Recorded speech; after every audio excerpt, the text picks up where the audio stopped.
Hi everyone, welcome to ADEX Pizza Virtual Expo. And today, for the very first hour, we will be talking about understanding equipment and servicing dive gears.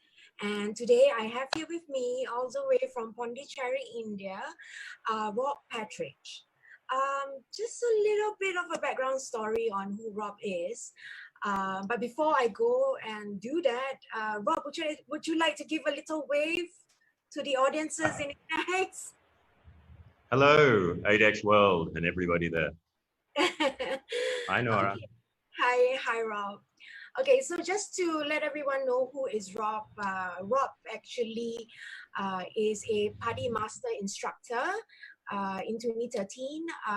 He's a dive instructor, a NAUI dive instructor, a red rebreather, a first aid instructor trainer, a scuba pro technician trainer, a bower compressor technician trainer level 1 and 2.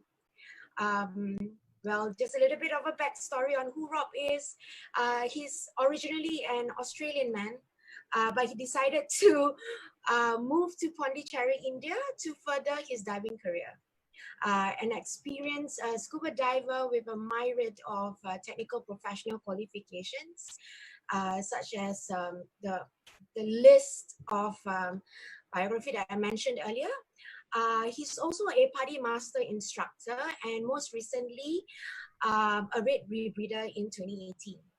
Rob is constantly upgrading his skills as a diving professional. Along with his personal achievements, Temple Adventures in 2007 and Pro Scuba in 2013. And those services actually provided dive training to the coastal security forces and also inland military. And they manage the sales and support of India's PADI dive training materials. Herewith, let's not waste any more time. Rob, I'll pass over this time for you to share with us your presentation. Thanks, Nora. Thanks for the introduction. Now I don't have to talk about myself at all, which is much better. And thanks for the invitation to come and present something to everybody out there on Facebook or the ADEX portal. From my understanding, we have a wide range of people here, all the way from non-divers, people that are considering learning how to dive, dive professionals, and dive shop owners, and even some manufacturers already attending. So there's really a wide range of people with different levels of understanding and experience in the dive industry here. So I'll probably talk and try and angle a lot of it so everybody understands and can get some value out of it. And what I would encourage everybody to do as we go through is to ask questions. Nora has told me that you guys can type out your question in the chat of wherever you're viewing this from, and then at the end she'll be able to ask those questions to me. So it won't be as we go through the presentation, it'll be everything towards the end, but type out your chat, your question in the chat whenever you feel like it, and I'll do my best to answer it at the end. There's a bit to get through. I'll flick to my slideshow. I think I have to share the screen. Nora, if you can't see that, then you tell me and I'll fix it. So, all good? Great. So, as Nora said, I was involved in starting Temple Adventures in Pondicherry, which was in 2008, and that's still around today, doing diving. Obviously, things are a little bit different with the current world situation, but hopefully we get back out a bit more as time goes on and all the pandemic starts to heal in the world. So, and from Temple Adventures, we started for scuba marine tech, and we work a lot with a lot of equipment all around India. A lot of training, a lot of technical training, and a lot of support for the equipment that we provide to um, divers themselves and professionals, and of course dive shops and some defence as well. We've already talked about me, and there's lots of pictures of me on this page, so you don't have to see a fourth one. So I'll just skip over this one for the moment, guys. If you really want to see it, you can come back on the recording. Here's a few of the brands that we work with, and so of course within this 40 minutes or so that we have to talk about things, I can't tell you all about every single brand. Obviously, we work a lot with Scuba Pro equipment, which I believe in is the best in the world in terms of supporting divers and professionals alike. And so that's probably the bulk of what I'll present to you today. And any other brands that support the diving industry we work with are listed here. And feel free to come and ask us about those things later, from gas testing, compressors, cylinders, and any kind of exposure protection. Here's what we'll be looking at today. Basically, what is equipment? We want to understand the equipment. We could go on for hundreds of hours, thousands of hours about what is equipment, what's everything made of, and what's everything do. What I really like to encourage people to do is to think about the kind of diving they like and what kind of diving they're going to do. And from that, then you'll hear me say again and again, ask your dive professional. Yeah, ask someone that's already done it before. Ask someone that's experienced, because the type of diving that you're doing will dictate the type of equipment that you're gonna buy. An extreme example would be an open circuit diver won't buy a rebreather. So now an open circuit diver in cold water won't buy the same as one in warm water, and there's many differences like that.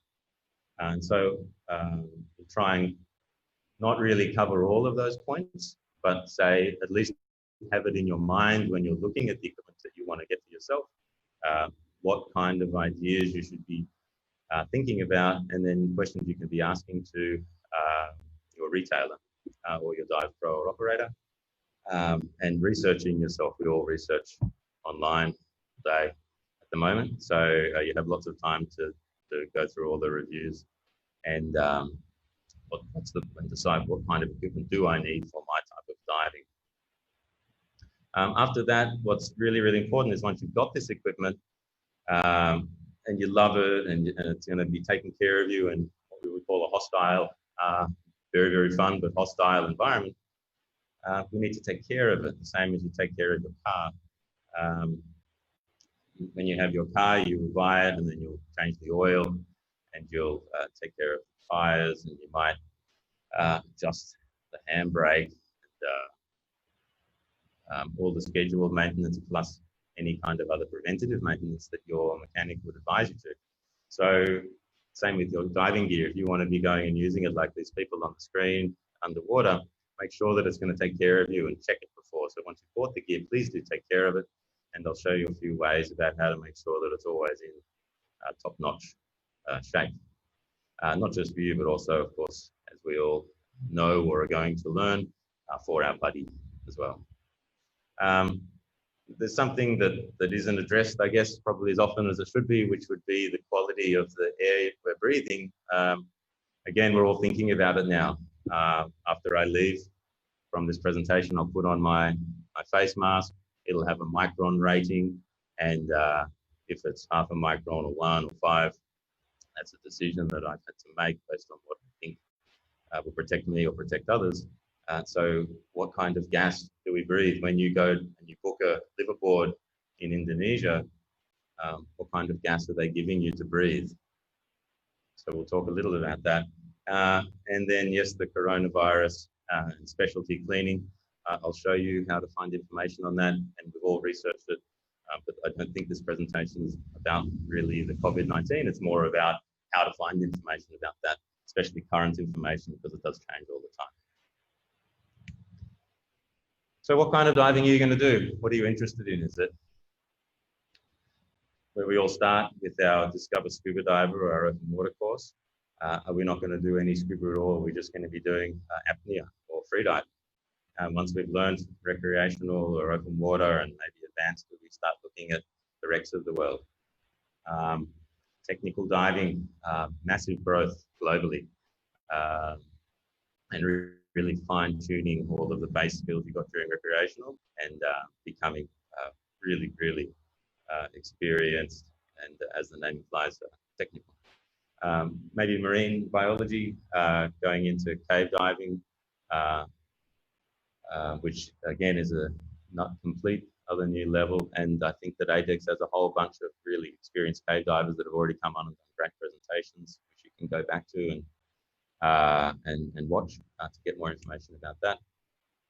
Yes, there's some rebreather diving, cold water diving under ice, and commercial diving. All of these types of diving use dive equipment, all of them.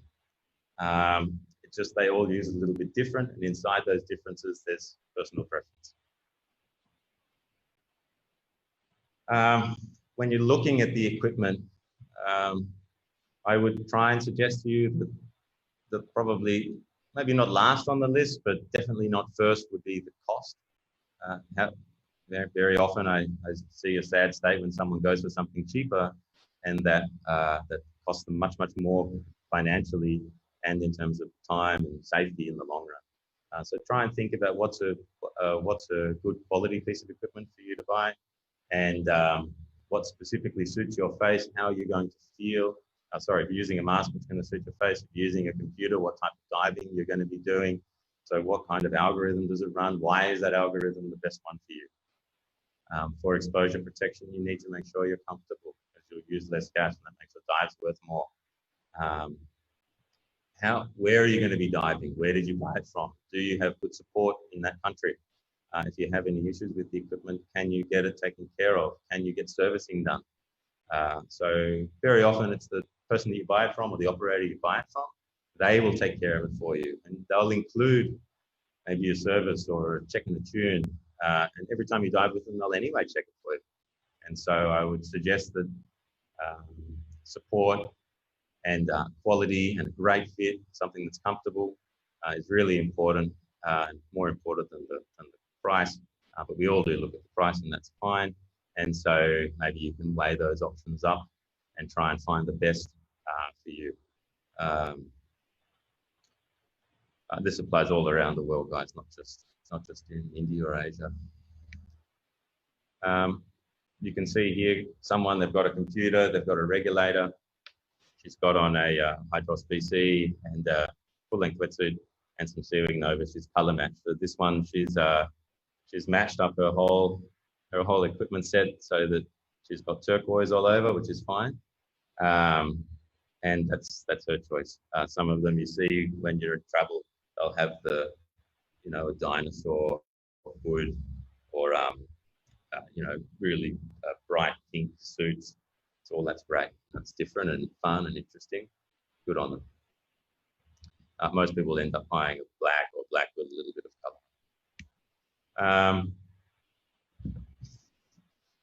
I guess something that you wouldn't say it's the most important piece of equipment, but you wouldn't say it's the most important piece of equipment, but it's definitely among the most important pieces of equipment. Would be your regulator. So your first stage reg here, which of course you attach to your cylinder, and that goes down to your second stage, which is what you breathe from.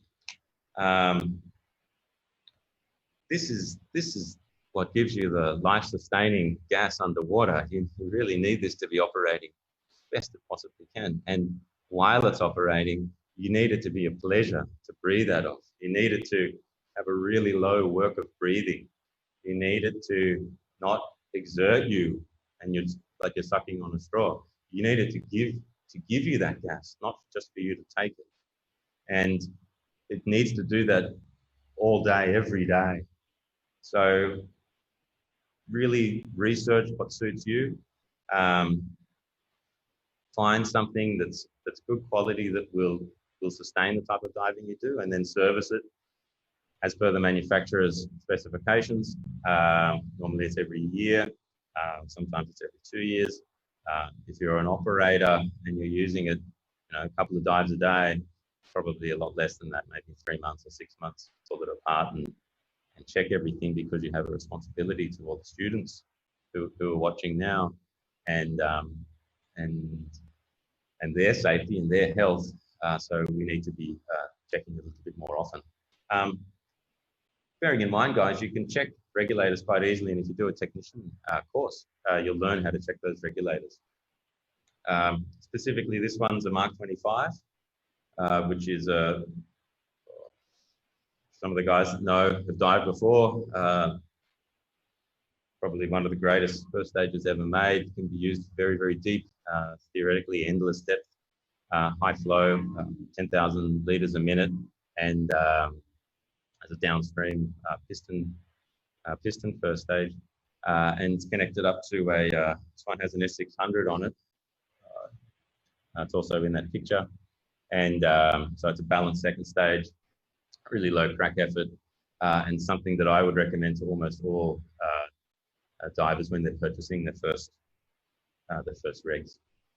There's also on here what we would call a workhorse or a school regulator, which is a Mark 2095, 3,000 liters a minute, and indestructible second stage. And so another good one for the operator. Not so much for people who are buying their own kit, although maybe some for an entry level.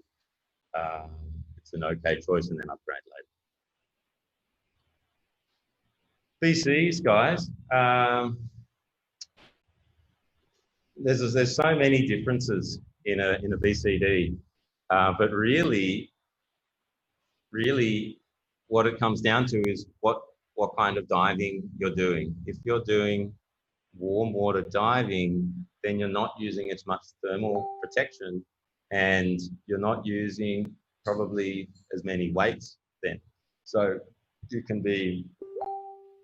don't need as much lift. So, but if you're using something, say, in cold water, you need to be using more thermal protection, maybe a dry suit and thick wetsuit and gloves. And so you might have a much bigger wing and or bladder on your VCD, so capacity for more lift. And so that's one of the main considerations for the jacket, is what kind of size of lift do you need. It's also about the type of diving. If you're doing technical diving, you will always have maybe a side mount, but you'll have a back inflation jacket. This, of course, helps you a lot with your trim and being horizontal in the water and having much greater control over your body positioning. A traditional wraparound jacket, I guess, would has inflation all around your body. Great as well, and you can get very good trim, and more for recreational diving or for operator use, and let's say leisure diving. But you can also get combinations of these. You can have a what you would call, I guess, a recreational jacket, but also have back inflation in it as well. So there's a couple of images up on the screen. This is a technical rig at the bottom, and then a T1 school jacket up the top. I can't see the one on the right. Let's say it's black. Yeah. So I have a jacket here. This is a travel jacket. So this is something that's pretty interesting as well. It's something that's lightweight. Travel jackets started coming out, I guess, decades ago, but especially 5 and 10 years ago, everyone wanted a lightweight jacket so they could travel much more easily. And so having something with a lighter material and a lighter construction, and still, a big durable backplate with a hard-wearing denier rating on the outside is good, but they're really looking for lightweight jacket with all of the features. This one's called the Level BC. You can get more information about that that particular jacket if you download the product catalog later on. I'll continue, guys, or I'm going to run out of time. For dive wear, it's all about thermal insulation and comfort, especially towards the end of your dive. No one wants to be cold. It's not as comfortable, and you start using more gas, and you don't want to dive again. It also becomes a safety issue, not only if you're a diver, especially if you're a professional and you're cold with your students. So we really want to make sure we're really comfortable and feel happy and hot, not hot, warm, um, and protected, I guess, from the thermal exposure.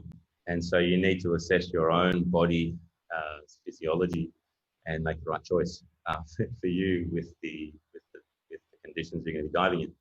Dry suits are okay, and if you get cold or you're doing long dives or you're in cold water, dry suit, fantastic. If you're under a dry suit, you'll wear a thermal insulation, and just to keep you even warmer, dry suits come in tri-laminate neoprene and have an insulator on the button. It's a special course, guys. Please don't go using a dry suit without doing a course with your dry suit instructor. Most of us in the tropics will be wearing wetsuits. Short wetsuits are okay if you're doing it in sort of 28, 30-degree water. And then you can have longer wetsuits. You'll see most pros wearing long wetsuits, 3 mil, 5 mil, sometimes semi-dry. A lot of people have an undergarment as well. You can see on here we have a shark skin material, which is a 1.5 mil inner hollow fleece, 3-layered material that it can be worn on its own, but very often it's put underneath another wetsuit for extra warmth, especially for the core of someone's body. People also have, of course, rash vests. They don't help you with warmth at all. They help you with sun protection and stinger protection. So long rash vest. Choose something that is maybe not, the old Lycra versions. We can have this new polyester antimicrobial rash guards that are 50 SPF, 80 SPF protection. So great sun protection. Wear them all day, and you're comfortable. You don't even have to take them off. So these are good not only for diving or under diving or on the boat, but also if you want to be snorkeling while you're on your holiday or just swimming. Moving on, guys, from suits. Sorry, I'll go back. There's something else that's really important to say about suits. I've seen people buying clothing and shoes and everything online at the moment. That's okay, but please don't buy your wetsuit online because everybody fits a little bit different. You can read the size guides, and we have size guides online, but it just doesn't work as well. You need to be fitted properly for your suit, whether it's dry or wet, or it's not even a thermal protection, it's a rash guard. Please don't buy it online. Please go down to your local dive shop or your retailer and buy it and ask them to help you to fit it for you, because they're the experts and they'll choose really the right equipment for you for your size. If they don't have it, they can order it in. Of course, people ring up all the time, I need a suit, this is what I look like, send you a photo, which is interesting, sizing someone from their photograph. Really try it on so you can get the best from it. Boots and fins. With fins, when I grew up, we used to use full-foot fins and go snorkeling, and they were fantastic. Rubber fins, throw them on, and you'd snorkel all day. I think there's a much higher level of comfort when you're wearing a boot, and your boot's going inside a pocket of a fin, and then your fin's tightened up, and then you're off. I think that's much better both for an operator and for a diver's point of view. In saying that, full-foot fins are great for snorkeling, great for some boat dives, and really great if you buy perfect fins that fit you and you wear them when you go out for your diving. I think lending people fins is much more difficult when it's full-foot, and I'd prefer for people to be inside a neoprene boot rather than just with their bare skin on an old rubber fin. In saying that, there's new technology that we have at the moment, which is monprene material. So monprene, super soft, future technology, and held, instead of having an adjustable strap, it actually has a 4mm marine bungee onto a soft strap for the back of your heel. So you can put that on without a boot, and it can go on your skin, and you won't get that same rub that we used to get with the rubber fins if it wasn't sized exactly right. So we have this Go rental fin sized by color, and can be worn without a boot. It's a great travel fin, and I've never seen anyone have an issue with using it. There's also another thing called the Go Sport fin that's come out now, and we use that with the boot. Same monprene material, bigger foot pocket, use it with the boot. Fantastic power, also really lightweight, great for travel. And that's the blue one in this image that you can see. And these are really economical options, which are fantastic for an entry-level diver. I probably wouldn't recommend them for a dive pro, but I would for people who are learning, who can swap it out later. As a dive pro, you need a bit more power. So something like we've got the jet fins in there in the camo, or the Seawing Nova. For years, I think I've used the Novas for 10 years now, and haven't found anything they can't do. Jet fins a bit heavier, and so often for using in cold water or with a dry suit to keep the ankles down, or assist with that at least. So this is actually a Go rental, but in an orange, fancy orange color. Great for underwater rugby. And you can see, guys, you've got to look at things like how much power you can get from your foot plate and get it down into the blade.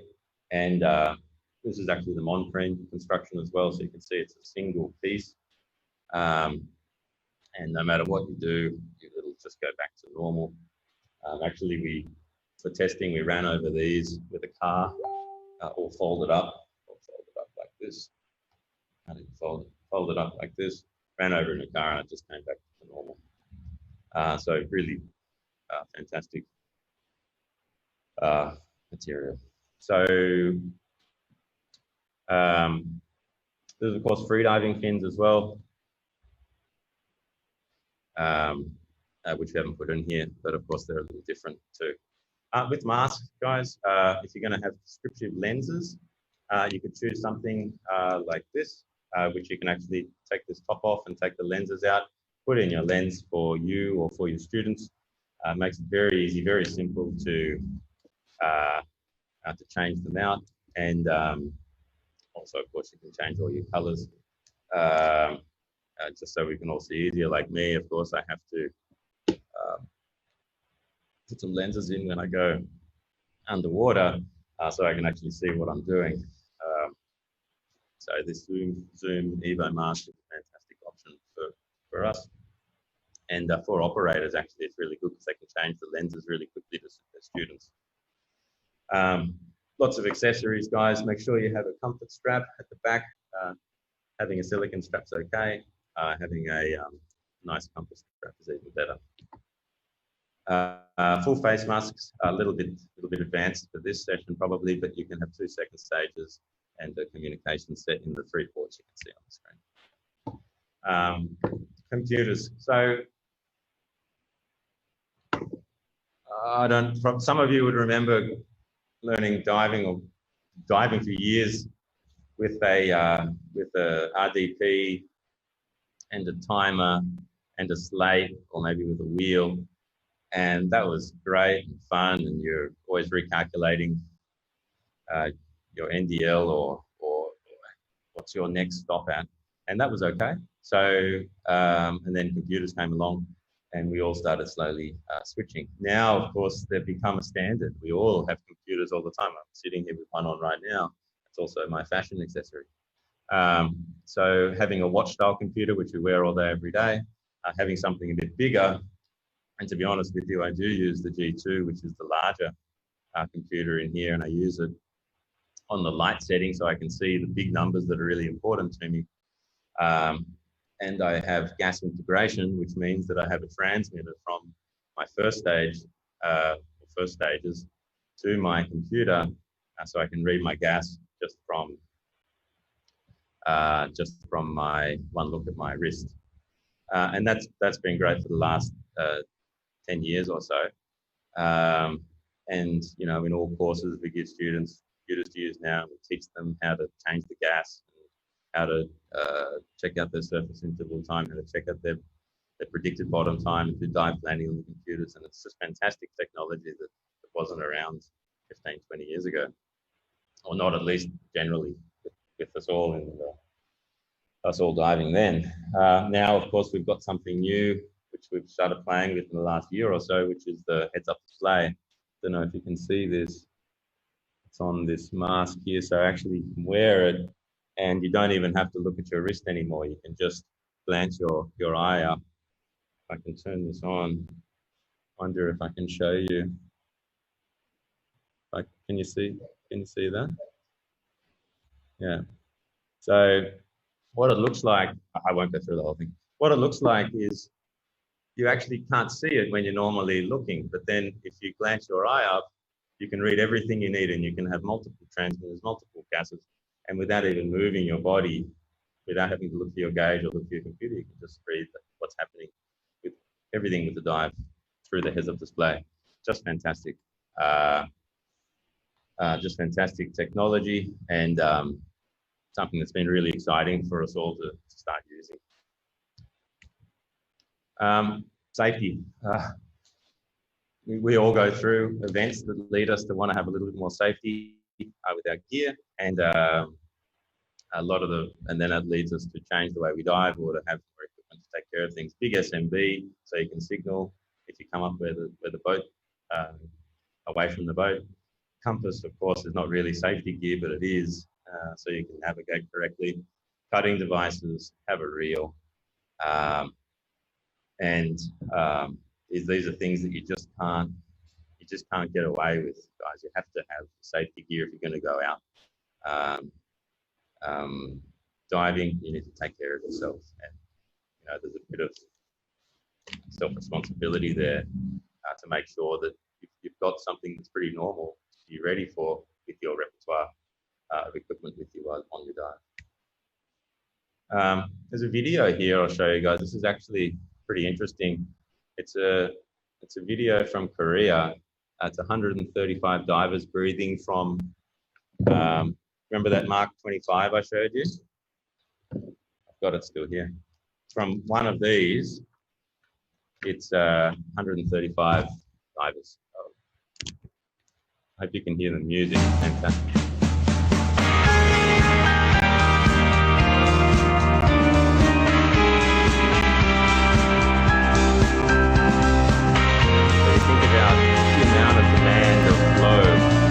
From that one first stage to feed 135 people. 어리석은 세상은 너를 몰라.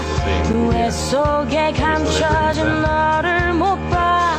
나는 알아. 내겐 보여. 그토록 찬란한 너의 날개. 겁내지마 할 수 있어.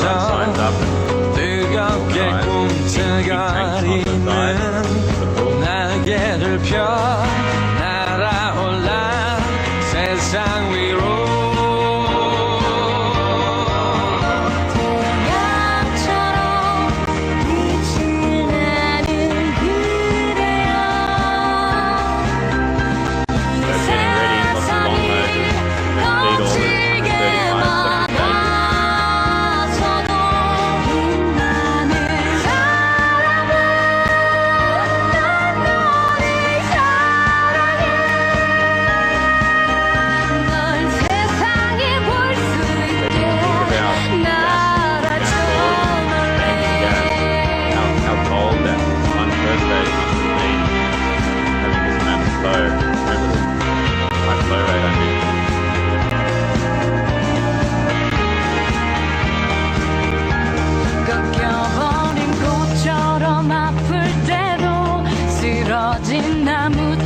바람처럼 초라해도 너를 믿어 나를 믿어 우리는 서로를 믿고 있어 심장의 소리를 느껴봐 힘겹게 접어놓았던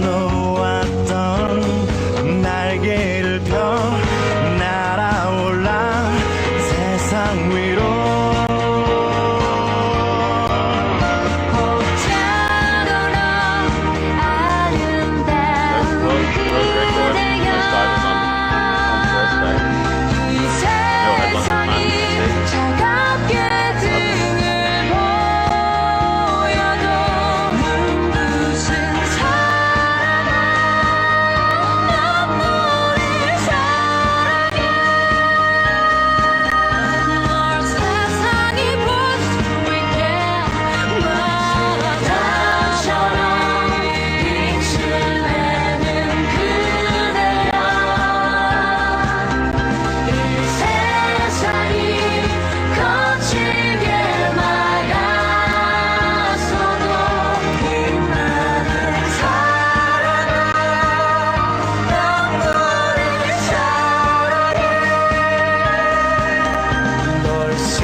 So if you want to see that first stage, guys, or download or get any more information that we've talked about already, you can go onto our website, which is proscuba.in, not .com, .in, and you can download the product guide, and that shows all sorts of information. If you want more information, please, you can write us an email and we'll help you out. If you're in another country, of course, you can write to your local Pro dealer or dive shop.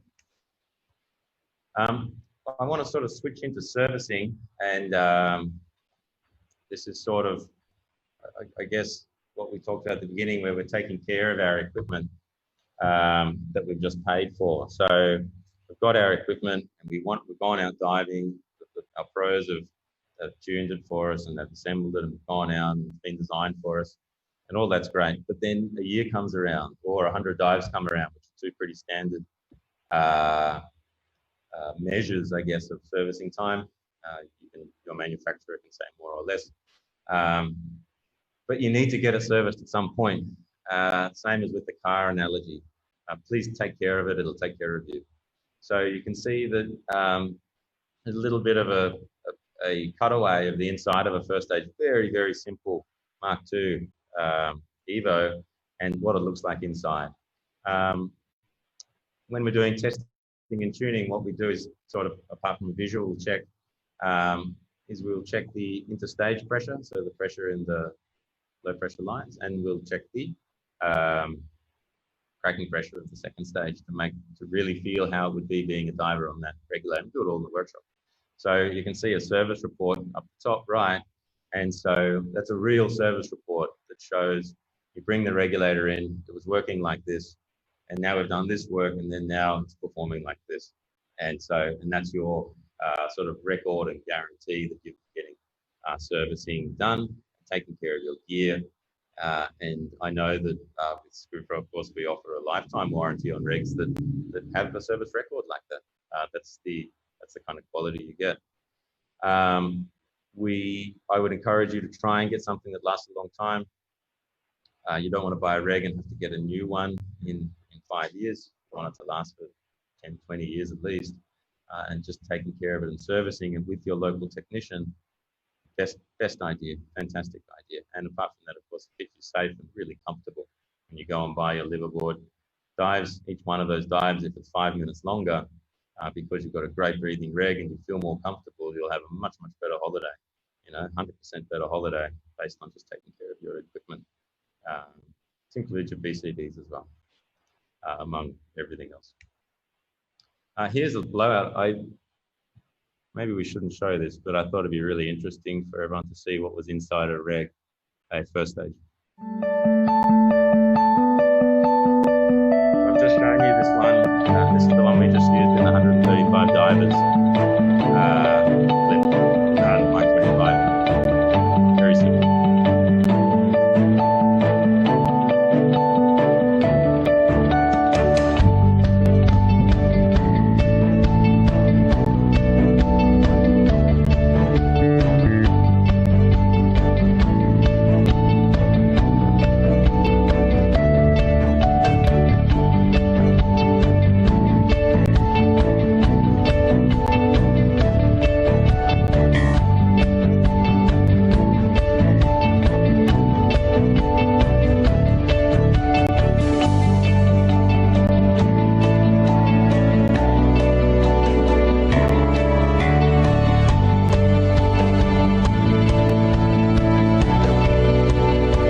So pretty interesting. And here's a schematic only for the technicians.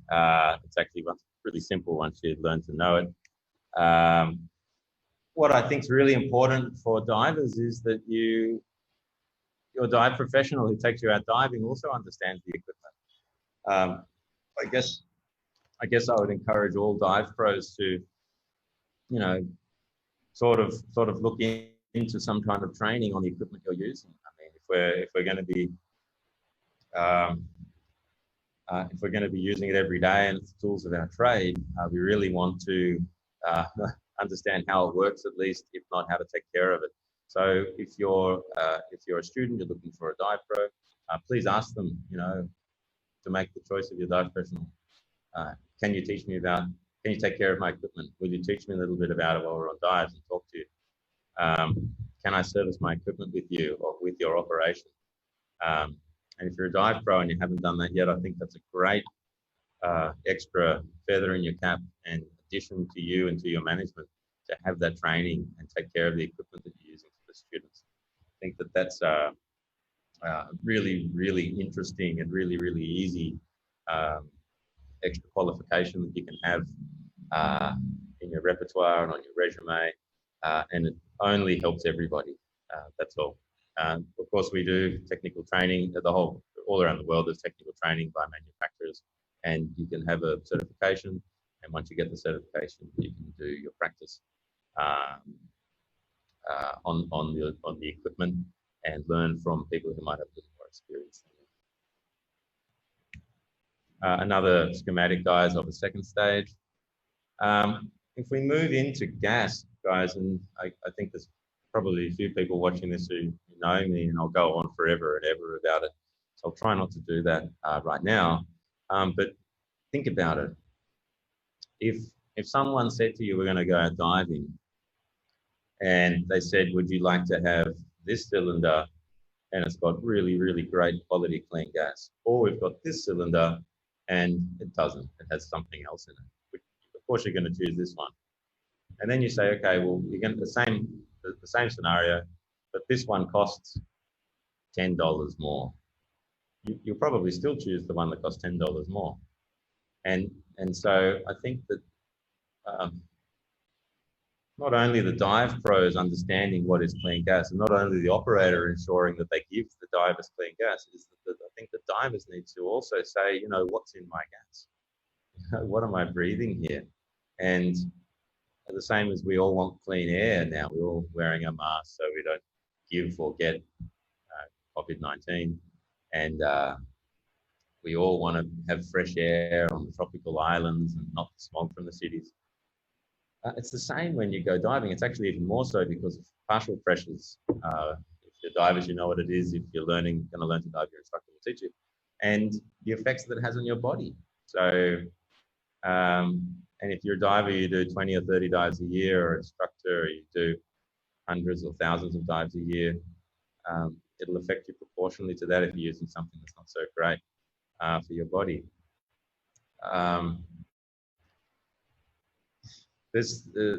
What's really good and what should be standard, and what I would encourage everyone, if you're an operator, is to work towards getting. If you're a pro, try to work towards being involved with, and if you're a diver, trying to ask your dive center to ensure is that you have proper checking of the gas, because unless you check the gas with the tester, and I have a tester here. I wonder if I can show you. I won't show you. I'll show you the tester if we do another video some other time. For now, I have a picture, I think, on the next slide. You have to have a proper analyzer to be able to detect oil and water and carbon monoxide, and carbon dioxide and VOCs and any other type of contaminants. You can't just check it by a smell test.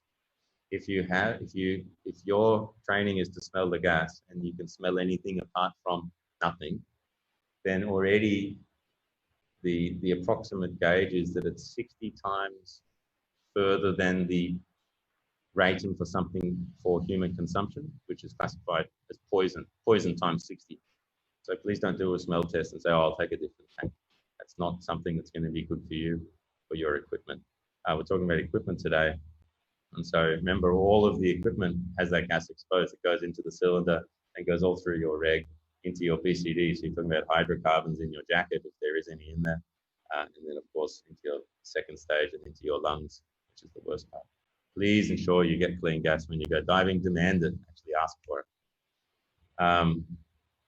The same with water. If someone offered you a $1 bottle of clean water or a 10-cent bottle of dirty water, you're gonna take the dollar bottle of water.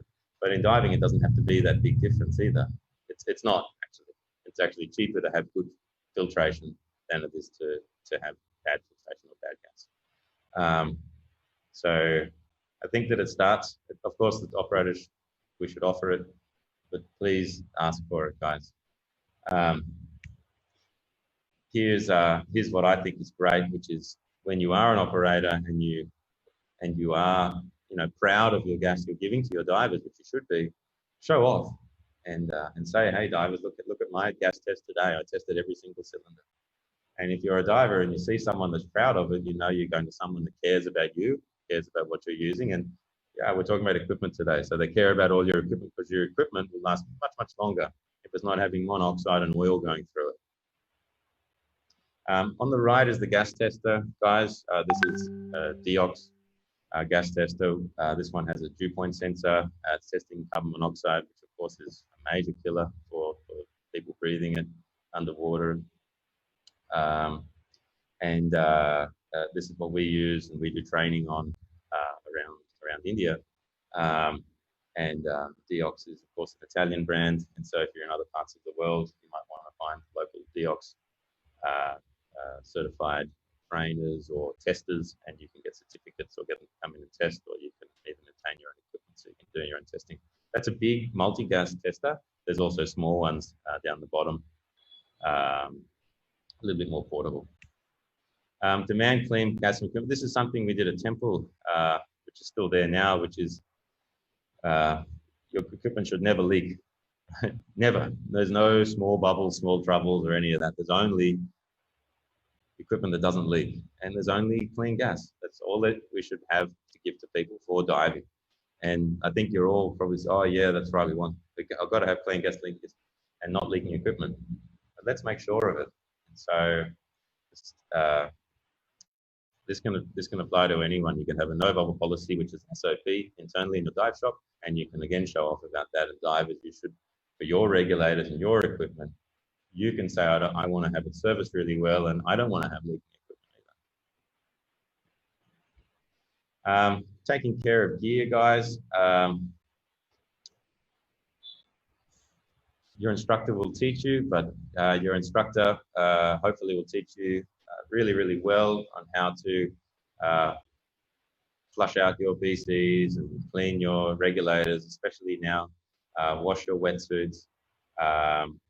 And ensure that it's washed well enough, especially if you're not going to use it for a few days or a few weeks, and it's stored correctly and dried correctly. I think that we don't have time for that now. And I think that also there's a whole bunch of new guidelines for washing and disinfecting with the coronavirus. Which probably are fantastic, which should have been in place before anyway. So there's a lot of links here. I think that Nora or one of the ADEX guys is going to put these in the chat links so you can access them yourself. I don't want to teach you guys about this. I'm not an expert in the coronavirus. I do know some of the additives that we use, like we use at the moment, the guideline is a 2% bleach solution. You can be using ordinary ammonium compounds, which we've used for a long time as well. Simple Green it was, and of course alcohol is okay, but a little damaging to the scuba gear. Soap and water, hot soap and water, but it needs some activation because it doesn't actually kill the virus, it only sheds it off. But we don't want to do that now. You just please read any of these that are online. Talks about cleaning your gear and new guidelines, and stay up to date because they are changing. The things that we learned in April have changed now. Not that they were wrong then, just that they've got more. I think that's probably it, guys. I might have gone a little over time. I hope it was worth it for you all. If there's questions, then I think Nora might have them now. Is that right, Nora? Yep, that's right. Okay, great. Hey, Nora. Rob, you might need to end the screen share. End the screen share. Okay. Okay, cool. Thank you for such an informative presentation, but I have a feeling that you can actually tell us a whole lot more if we do get some time, especially with all the hardware. Yeah, so let me start with the first question. So someone actually asked, how often should one actually service your rebreather? And like, for example, if they don't normally dive, what kind of a check should they actually do? Okay, good question. I think rebreathers are probably different than normal scuba, but the way that I've always understood it is that we basically service it and clean it before and after every single dive, because at the end of each dive, the whole thing's pulled apart and cleaned and stored, and then before each dive, we put it all together and check it all into a breather. And so really, it's all serviced and cleaned and checked, not only once, but twice a dive, actually. So it's a bit different. I think the electronics will need to be sent back, or the head, for some manufacturers, the head will need to be sent in every couple of years. I think Poseidon's every couple of years it has to be sent back or sent to a local dealer. So I'd probably check with the manufacturer on specifically the electronics module and on the head. In terms of all the sensors, if you're with your O2 sensors, you'll have to use the expiration dates, and also you'll probably get a warning on your breathe up if there's fluctuation in the voltage too much. But I would definitely refer to the manufacturer's specs. But in terms of general cleaning, it happens every dive. Oh, okay. Another one more question. It's from Anmol Katuria.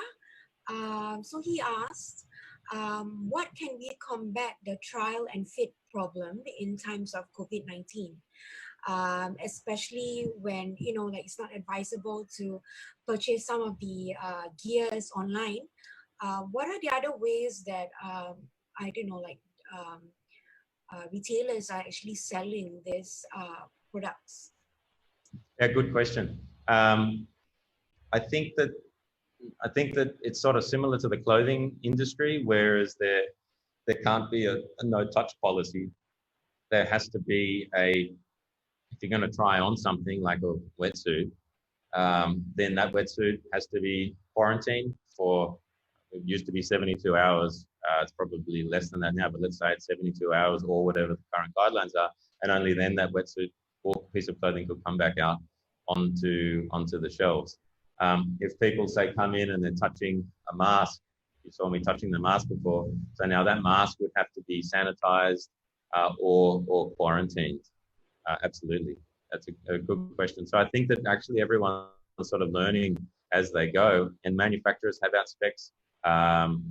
There is cleaning specs for scuba. The 2% bleach is supposed to work, but we don't want to put new retail equipment into a bleach solution, nor hot soapy water because it's brand new.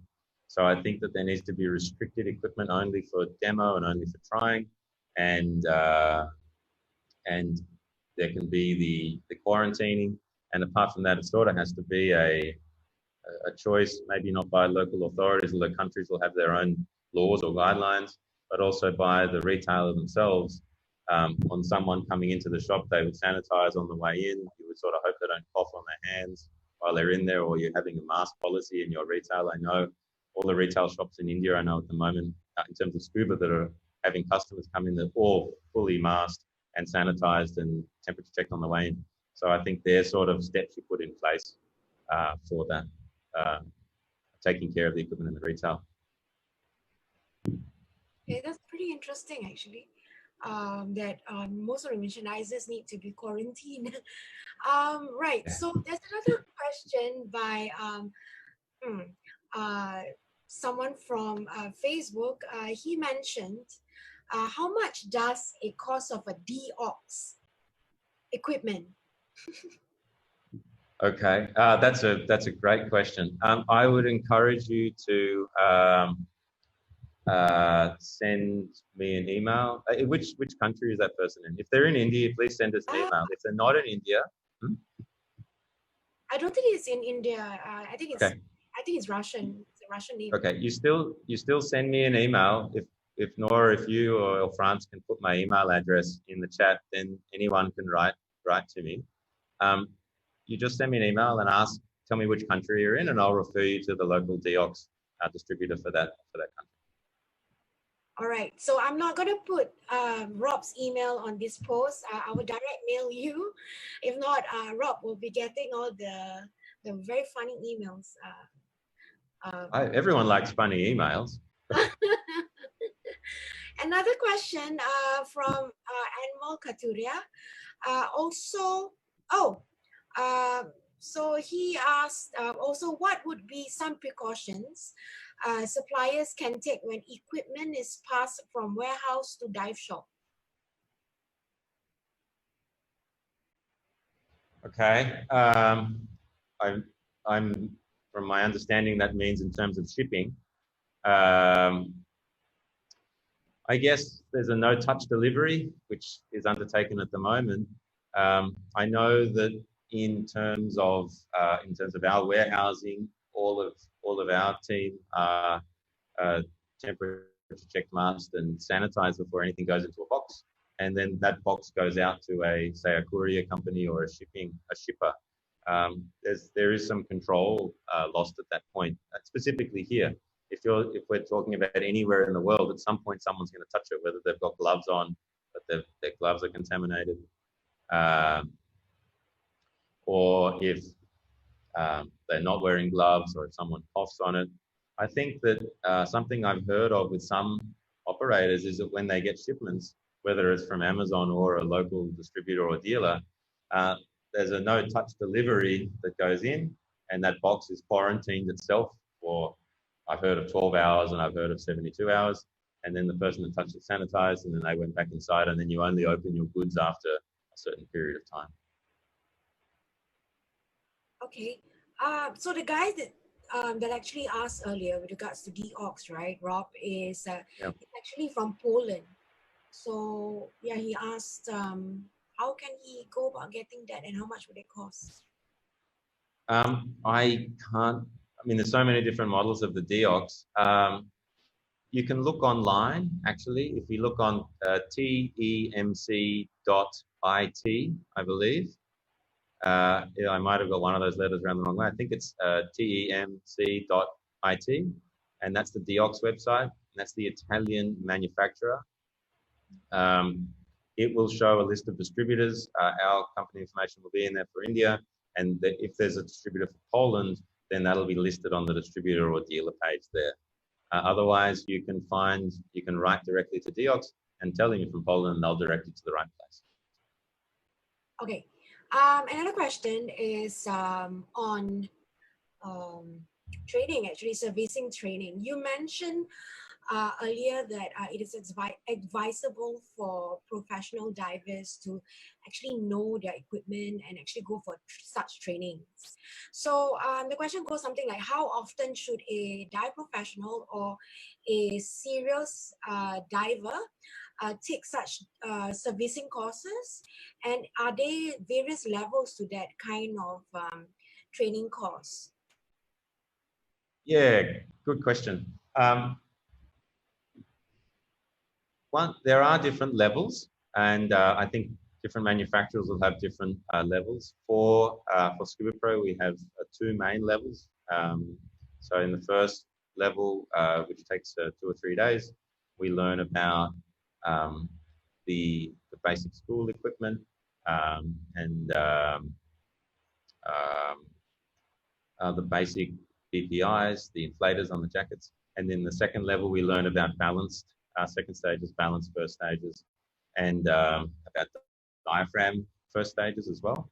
And that takes another 2 days, sometimes 2.5 days. And so that's a level 1 and a level 2. They're both technician courses. They're just different levels of understanding and different amounts of complexity involved. Very often we'll have everybody do both levels together, level 1 and 2 in a row. We'd rather they had some sort of hand skills. You know, they've used spanners and screwdrivers before. Then we teach them all about the specialty tools for the regulators and the jackets during the course, which most people take away with them at the end. And then they'll get all the information. We give all the training videos, all the schematics, and then give them a reference. They can always talk to us after.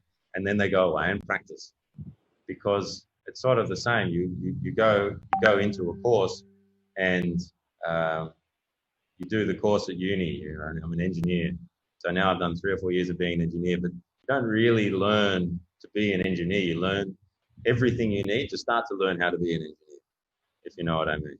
So in this, you learn everything about it and you pull it apart, put it together, you get a certification at the end. You can ask as many questions as you want. You can pull it apart as much as you want. We help you. It's all hands-on, really fantastic, informative course. You get all the backup materials. You get all the support from the local distributor. But at the end, you have to go and practice. If you don't go and practice, you'll forget it all. Same with diving. You guys learn diving, or you teach someone diving. If they do a water course, they don't dive for 3 months, they forget half of what they learn. They need really, really important to start diving again after your course. Dive next week, dive in 2 weeks. Then it becomes muscle memory and you retain much more information long term. So that was the second part of the question. I think the first part was how important is it and how often do you need to do it? I think the more you understand, the same as a race car driver, if you understand more about the engine, it'll give you more natural comprehension of what the car's doing. If you don't understand how the engine goes together, then how will you understand it when it does this feeling or that feeling? So the more you do it, the better. If you haven't done any, I would encourage you to do some. If you've done some, I'd say try a little bit more. And once you've tried it all, try and do a little bit of practice. And then also talk to people about it. Talk to people who have done it more than you, and learn from them. And talk to your students, and that'll give you confidence in repeating all the terminology you've learned, and give them confidence in you. Well, definitely, especially during this time with COVID-19, and then there's a long haul of not diving. I guess such a refresher course would be fantastic, actually. So I have one last question before we sum up the whole session. There's this one question in regards to the eyewear, the mask with the somewhat like a Google, the computer, which is affixed to it. I'm not too sure what's it called, but it's the heads-up display. So it's a dive computer that's attached to your mask, and so you can read all the things that you can read on any normal computer without moving your arms. Yeah, heads-up display. That looks like a Google Glasses. What? Yes. So, yes. Is, for that particular product, would it be good for just recreational diving, or would it be something that you would use for if you want to do technical, like especially diving with depth, or with cave diving or ice diving? Would that be actually advisable? I think it can be used for all of those scenarios that you just mentioned. I've used it for normal no decompression recreational diving and for technical diving. It is basically the G2, the big square one that you saw on the screen. It's basically that, but inside this, here, the heads-up display. So it does everything that you need for any kind of diving, actually.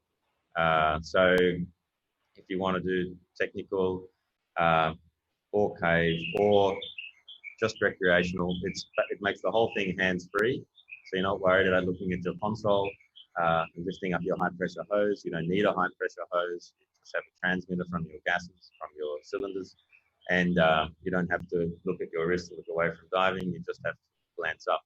And so it actually makes everything safer and much easier. And so you'll use less gas. You'll be more comfortable with all kinds of diving, whether it's basic recreational imagine teaching. You're teaching and you have both of your hands, you don't have to look at anything. And of course, Rex and Deep and Tech, no problem. Okay. Thank you very much, Rob, for your time and also for sharing this really insightful knowledge. Sure. We like to thank you for this session actually, and we look forward to see you really soon. Any last tips that you want to give to the ADEX audience before we actually? No, that's been great. Thanks, Nora. I wouldn't. The only thing I guess I'd say is we've all got this downtime from diving, so use it in diving in another way. If you're a diver, talk to your pro about your equipment that you want. If you're a pro, talk to your divers and help them to plan their next dives and buy the right equipment and educate them because they've got time for it. If you're an operator or a pro, service your gear now, because now the time is to get it all ready and you don't have to dust off the cobwebs once the customers start coming in again. I